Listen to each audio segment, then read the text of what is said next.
বার্সেলোনার coach Hansi ফ্লিকের চোখে নতুন দিনের স্বপ্ন, যা কেন্দ্রে রয়েছেন মার্কাস র্যাশফোর্ড। হ্যান্সি ফ্লিক বিশ্বাস করেন এই মৌসুমে স্পেনের মাটিতে এক অসাধারণ র্যাশফোর্ডকে দেখবে ফুটবল বিশ্ব। তার মতে র্যাশফোর্ডের ফার্স্ট টাচ অর্থাৎ বল প্রথমবার নিয়ন্ত্রণে নেওয়ার দক্ষতাই ম্যাচের মোড় ঘুরিয়ে দেওয়ার জন্য যথেষ্ট।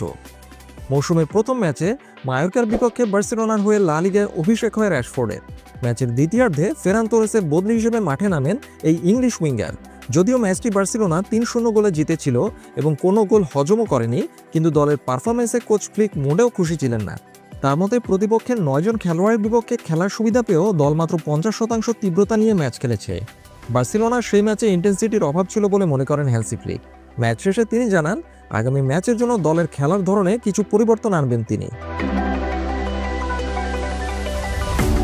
তবে দলের এমন পারফরমেন্সের পরেও মার্কাস র্যাশফোর্ডের প্রশংসায় পঞ্চমুখ ছিলেন হ্যান্সি ফ্লিক। ম্যানচেস্টার ইউনাইটেডে কোচের আস্থা হারিয়ে লোনে বার্সেলোনায় যোগ দেওয়া এই ২৭ বছর বয়সী তারকাকে নিয়ে হ্যান্সি ফ্লিক বেশ আশাবাদী।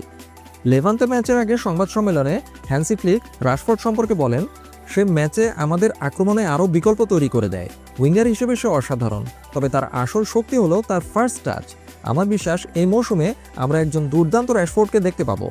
ফ্লিকের এই প্রশংসা শুনে আশা করা যায় লেভান্তের বিপক্ষে আগামী ম্যাচের শুরু থেকেই মাঠে দেখা যেতে পারে র্যাশফোর্ডকে।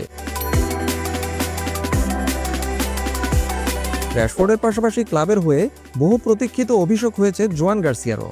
তবে আরেক নতুন খেলোয়াড় রুনি বার্জির রেজিস্ট্রেশন এখনও সম্পন্ন হয়নি বলে জানিয়েছেন কোচ। তরুণ খেলোয়াড়দের প্রতি তার বার্তা পরিষ্কার, ভালোভাবে অনুশীলন করো, তাহলেই খেলার সুযোগ পাবে। তিনি আশা করছেন আগামী সপ্তাহের মধ্যেই দলের সব খেলোয়াড়ের রেজিস্ট্রেশন সংক্রান্ত জটিলতা কেটে যাবে।